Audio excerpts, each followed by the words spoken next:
Brandon Hawks, Allegheny County. I don't know short and sweet. I can be like my father and go on for a very, very long time, but I won't. During the last meeting, it was stated by the chairman that it had come to his attention that many of his constituents want public comment moved to the end of the agenda. Now, while it is at the discretion of any board to decide whether it is placed in the beginning, middle, or end, that is not my concern. My issues and cause concern is with how the chairman placed it. To paraphrase, it sounded like it was almost an inconvenience to the audience or people here that we have public comment in front. Well, I think it's inconvenient that citizens have to wait to the end of the meeting. Let me say that. I think it's also inconvenient that the second meeting of every month is in the morning, where most people work, go to school, other obligations.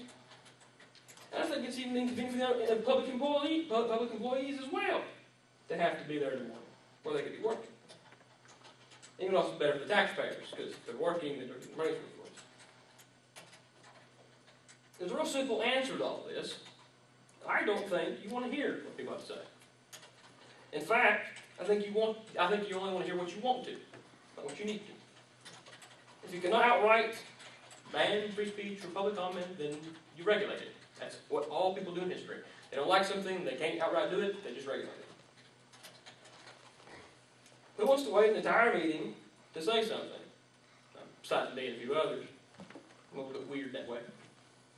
Who wants to be here in the morning to see who wants to be here in the morning to see what our local government does if it collides with another activity, like work and other things expressed? And even if the individual does want to come in, they have to wait to engage in their own First Amendment right. There's still nothing on spoken prayer, while there are 77 counties, more than 3/4 of the state practice it.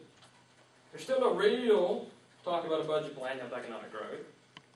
And you fail to uphold any basic constitutional duties, such as Second Amendment. And I'm questioning the First Amendment. While other counties and states have passed them through committees and so on. I think Wilkes County passed the Second Amendment resolution Goodrow proposed recently. If I'm making you angry or upset or uncomfortable, I'm glad I am. I learned something from a former band director of mine when I was at Western, who was a former U.S. Marine. He said, fear and anger are two of the greatest human motivators. And maybe if you're angry about something, you'll actually do something. Thank you.